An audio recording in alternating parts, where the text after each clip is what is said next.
I'm standing here at one of the hundreds of impromptu makeshift tent cities that have arisen all over the city of Port-au-Prince since the earthquake.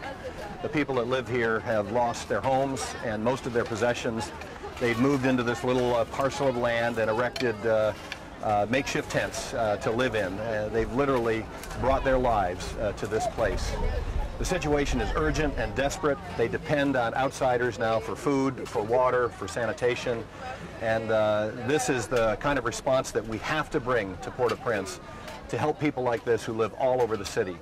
They're going to be needing help from the outside for weeks and months ahead until they can be resettled into more permanent living situations.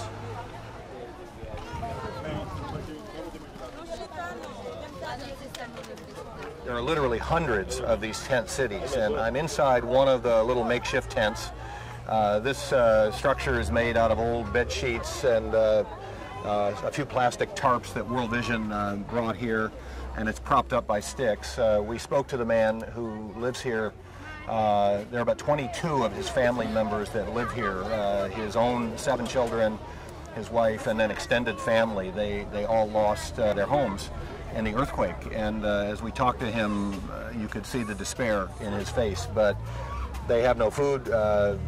They only get water from a truck that comes by now and then to distribute water. There's no school for their children to go to, and you can see in these surroundings that they've brought any belongings they could rescue from their house, and they've stuffed them in the back here. There's bags, and there's even a suitcase over there. Essentially, this family has lost their life. And they want their life back, and they desperately need help. And this is an overwhelming situation for these people, but also for the relief organizations like World Vision that are trying to respond. There are just so many people that are homeless. We estimate somewhere in the vicinity of 1 million people are homeless, living in these makeshift structures like this on any open piece of land that they can find.